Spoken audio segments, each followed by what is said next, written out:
हम प्रखंड कार्यालय को नहीं चलने देंगे, हम ठप करेंगे, सरकारी पदाधिकारी को अपने काम से में बाधा उत्पन्न करेंगे। आप जनता के बीच आके घोषणा कीजिए। सरकार कह रही है कि हम पर्चा दे रहे हैं जमीन पर जाने के लिए ना, तो आप जमीन कहाँ, या आप हमको दिलाइएगा ना पोजीशन। तो सरकार का जो घोषणा है उसी को हम जमीन पर लागू कराना चाहते हैं कि पर्चा मिले हुए लगभग 3 महीना से ऊपर हो गया, लेकिन अभी भी बहुत सारे ऐसे गांव हैं जहां पर्चा मिला, जमीन पर कब्जा नहीं है। जन दबाव के सामने शासन तंत्र झुकता है। नीतीश कुमार हमारे आंदोलन के प्रतिफल पे ये अपने को हार स्वीकार करके घोषणा किए कि 1100 रुपया दिए। 24 तारीख को एकंगरसराय प्रखंड कार्यालय पर हजारों हजार की तादाद में आइए, जिससे कि सरकार को ये अपने नीतियों को लागू करने के लिए बाध्य होना पड़े। जिस तरह से पेंशन 1100 कर दिया।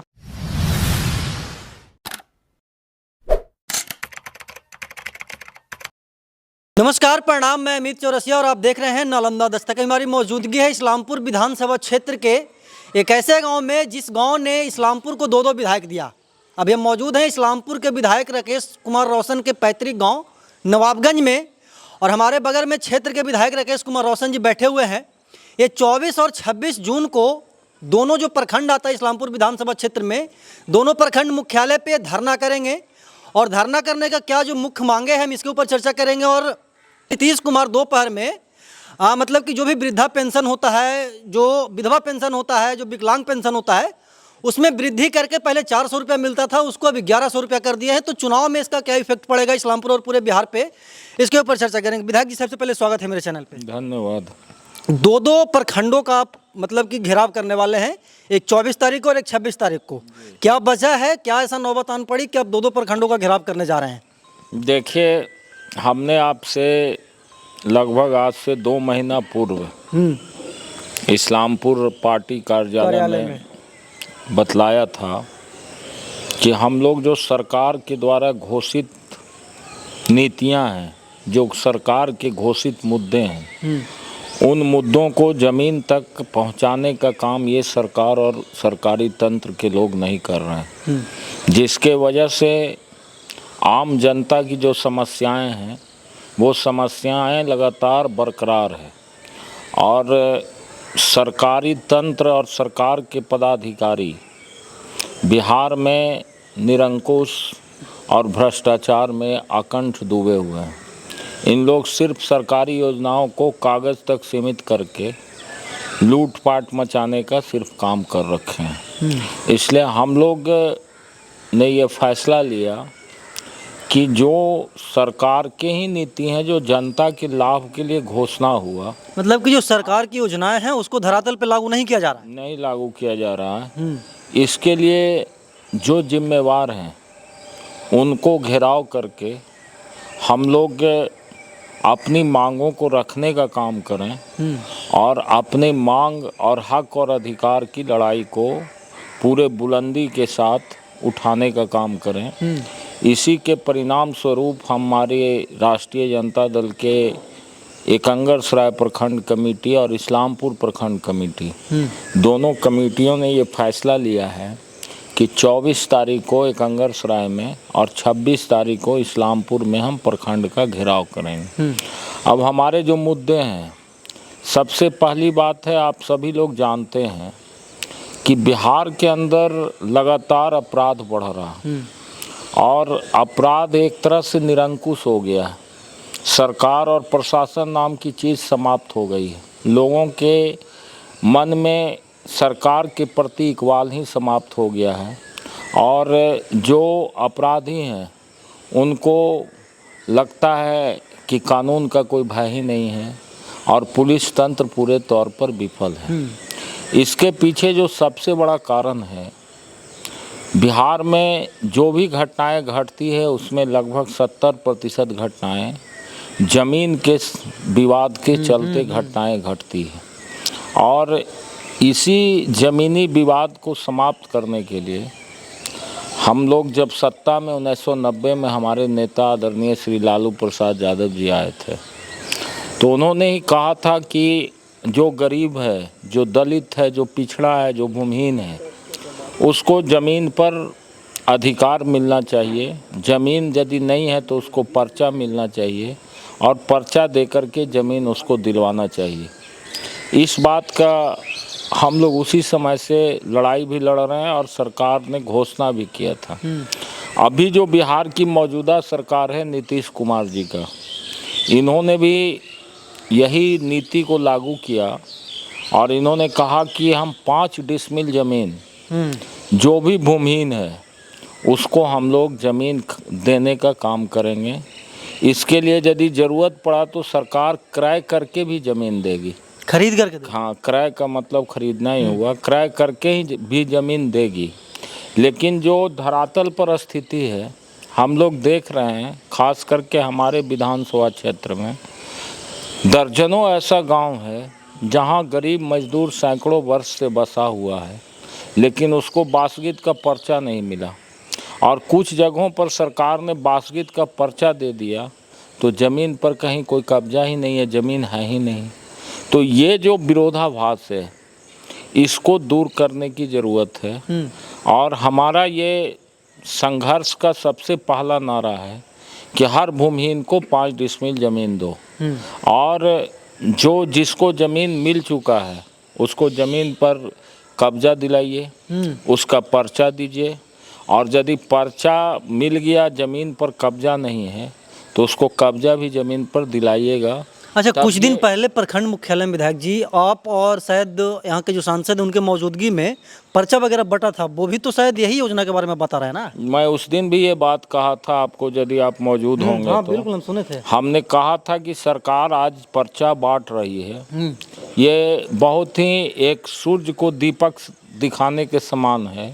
जितनी आवश्यकता है उसका मात्र 5% भी पर्चा नहीं बांटा जा रहा। और ये पर्चा जो है ये सिर्फ कागज़ का टुकड़ा बन के ना रह जाए, पर्चाधारियों को ज़मीन पर कब्जा मिले, इसके लिए सरकार को प्रयास करना होगा। लेकिन हम आपके चैनल के माध्यम से कहना चाहते हैं कि पर्चा मिले हुए लगभग 3 महीना से ऊपर हो गया, लेकिन अभी भी बहुत सारे ऐसे गांव हैं जहां पर्चा मिला, ज़मीन पर कब्जा नहीं है। आपके बगल में इस्लामपुर के बगल में इछोस गांव है, आप जाके वहां देखिए। वहां पर हमने अंचलाधिकारी को भेजा था एक बार, वहाँ गए तो कुछ गरीबों को उन्होंने ज़मीन दिलाने का काम भी किया। लेकिन अभी भी दर्जनों सैकड़ों ऐसे पर्चाधारी हैं जिसको ज़मीन ही नहीं मिला। तो पर्चा किस काम का है? संडा, बगल में संडा पंचायत है, वहाँ सुनील मुखर्जी नगर है। हमारे पिताजी ने काफ़ी संघर्ष करके उस ज़मीन पर गरीबों को बसाने का काम किया था। 1970 से लोग उस ज़मीन पर बसा हुआ, उसको बासगीत का पर्चा नहीं मिला। उसके गलत ढंग से कुछ लोगों ने मोटेशन करा लिया था गैरमजरूआ मालिक ज़मीन का। उसका जमाबंदी कैंसिलेशन के लिए डीएम साहब ने लिखा। जमाबंदी कैंसिलेशन की प्रक्रिया को अभी तक इन लोग लंबित करके रखे हुए हैं, गरीबों को पर्चा नहीं मिल रहा है। उसी पंचायत में मोहिद्दीन नगर एक गांव है, वहाँ भी यही हालात है। सैकड़ों ऐसा गांव मैं आपको गिनाऊंगा जहां पे मजदूर बसा हुआ उसको पर्चा नहीं मिला है। आपको बेसमक पंचायत में चले जाइए, चंद्रमा नगर है, वहाँ के मजदूरों को अभी तक कुछ लोगों को पिछले बार पर्चा मिला, जो पर्चा की बात आप कर रहे हैं। लेकिन अभी भी बहुत सारे ऐसे लोग हैं जो ज़मीन पर कब्जा, उसको पर्चा नहीं मिला। अच्छा, जो कब्जा करवाने की जो बात कर रहे हैं, इसका दायित्व किसके पास होता है, कौन अधिकारी? सरकार के पास है। सरकार को ये, जब सरकार कह रही है कि हम पर्चा दे रहे हैं ज़मीन पर जाने के लिए ना, तो आप ज़मीन कहाँ, या आप हमको दिलाइएगा ना पोजीशन। गरीब को है ताकत की पोजीशन ले लेगा।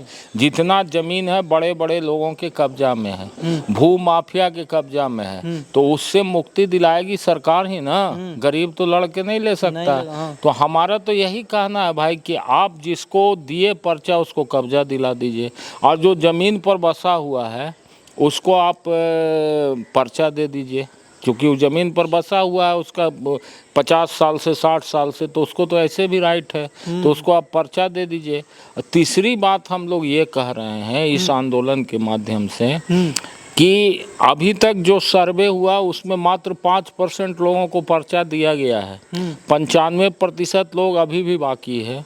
तो आप उसका एक सर्वे कराइए, और जो भी भूमिहीन है इस प्रखंड में या इस्लामपुर में या एकंगर में, जो भी भूमिहीन है सबका सर्वे करा के सबको 5-5 डिसमिल का पर्चा दे दीजिए।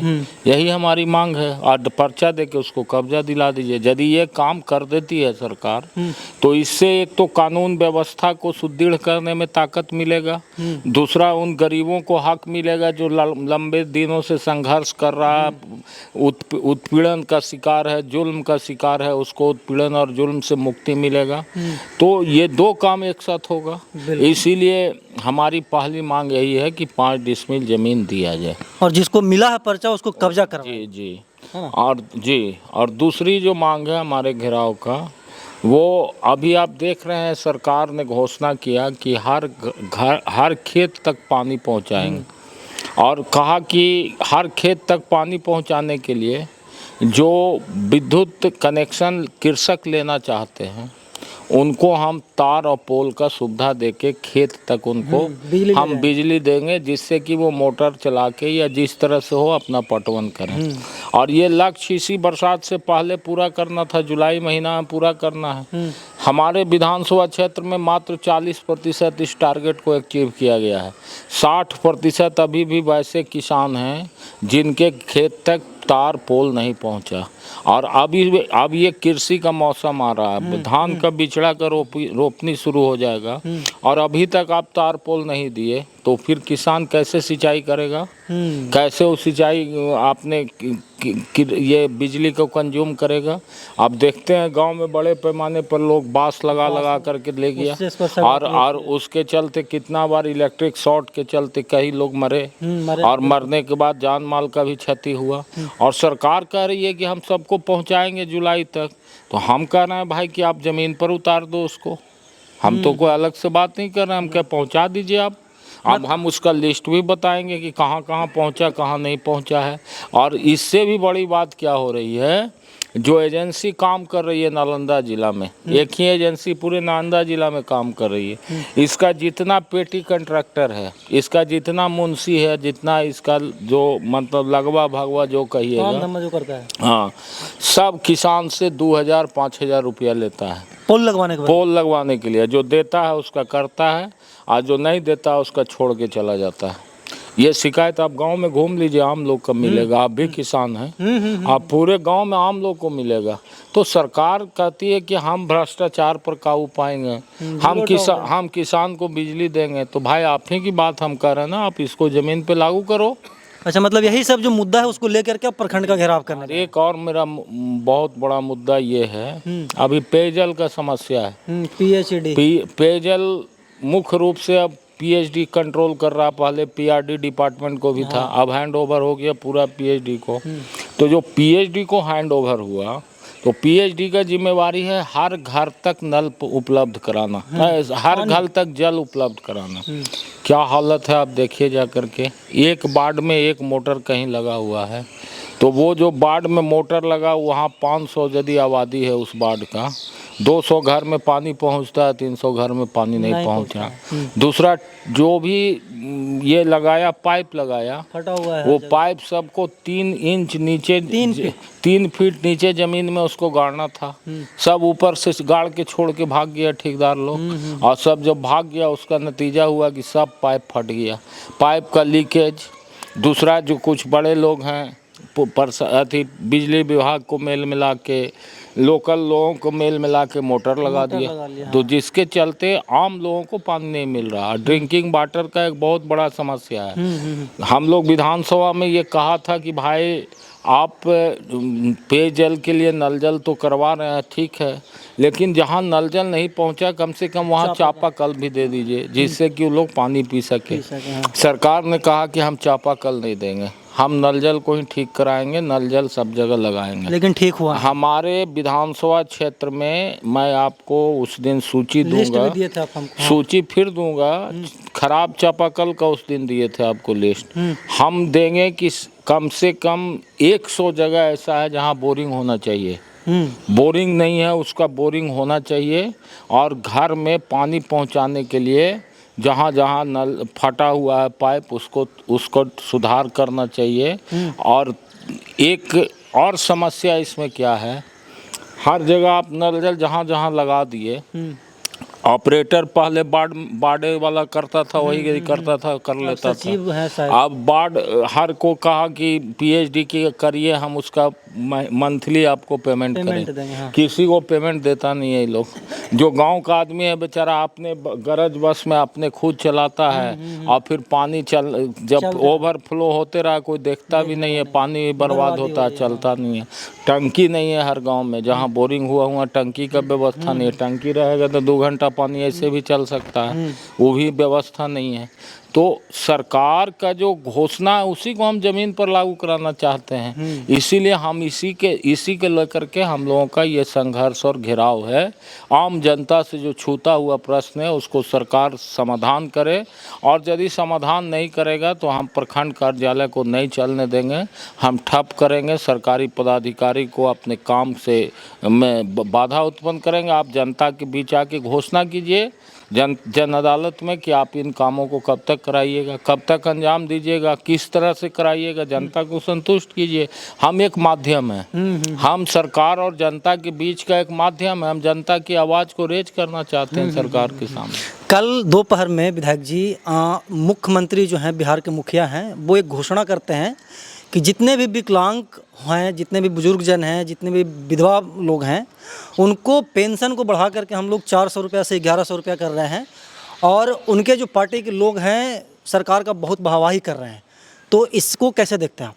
शायद पिछले बजट सत्र जो चल रहा था विधानसभा में, आप उसकी कार्यवाही से यदि आप रूबरू होइएगा तो हमारे नेता प्रतिपक्ष तेजस्वी प्रसाद यादव जी ने विधानसभा के अंदर सरकार से ये कहा था कि जो वृद्धजन पेंशन 400 रुपया है, ये न तो दिव्यांगों के लिए, न विधवाओं के लिए और न बुजुर्गों के लिए सही है। 400 रुपया में अपना भरण पोषण नहीं कर सकता है, इसलिए इसको 1500 रुपया किया जाए और इसके लिए बजट में प्रावधान किया जाए और बजट में प्रावधान करके इसको दिया जाए। सरकार ने चुप्पी साध लिया, कोई जवाब नहीं दिया। जब हम लोगों ने इसको घोषणा पत्र में शामिल किया और कहा कि हमारी सरकार बनेगी तो हम बिहार में हर वृद्धजन को, दिव्यांग को, विधवा को 1500 रुपया प्रति महीना पेंशन देंगे। तो जब हमने इस बात को आगे बढ़ाने का काम किया और जनता के मुद्दा को सरकार के सामने रख करके जब संघर्ष का हम लोगों ने रास्ता शुरू किया और सब जगह हम लोगों ने कहा कि मेरी सरकार बनेगी तो हम देंगे 1500 रुपया। जैसे हमने कहा कि हमारी सरकार बनेगी तो 2500 रुपया हर महिला को हर महीना खाता में देंगे। महिला सम्मान योजना के तहत हमने कहा 200 यूनिट बिजली फ्री देंगे, हमने कहा 500 में सिलेंडर देंगे, तो डोमिसाइल हम लागू करेंगे बिहार में। तो ये हमारा मुद्दा है और हमारे मुद्दा के प्रति जब जनता आकर्षित हो रही थी तो शासन तंत्र कब झुकता है? जब जन दबाव होता है, जन आक्रोश होता है, तो जन आक्रोश और जन दबाव के सामने शासन तंत्र झुकता है। नीतीश कुमार हमारे आंदोलन के प्रतिफल पे ये अपने को हार स्वीकार करके घोषणा किए कि 1100 रुपया दिए।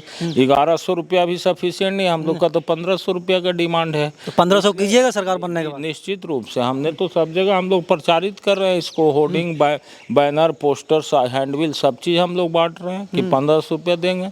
तो हमारी सरकार, हमारे दल और महागठबंधन का ये संघर्ष का प्रतिफल है कि बिहार की सरकार को चुनाव के पहले ही झुक करके 1100 रुपया घोषणा करना पड़ा। चलिए, हाँ, आखिरी सवाल होगा विधायक जी, अपने क्षेत्र के तमाम जनता को क्या संदेश देना चाहेंगे आने वाले जो 2 आपका आंदोलन है उसके बारे में?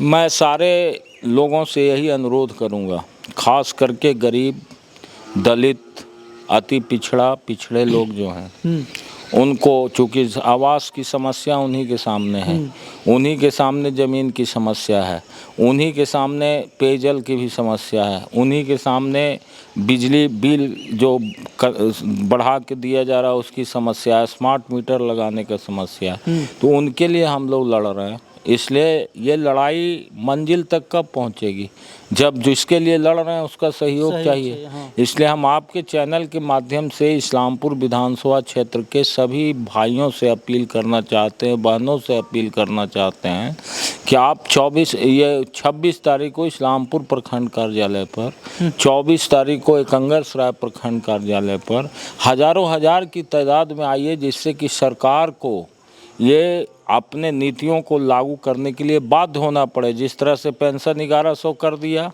यदि हम लोग इस लड़ाई को जीतेंगे, यदि हम इस लड़ाई को दिशा देंगे तो सरकार को झुकना पड़ेगा और सब गरीब को ज़मीन देना होगा।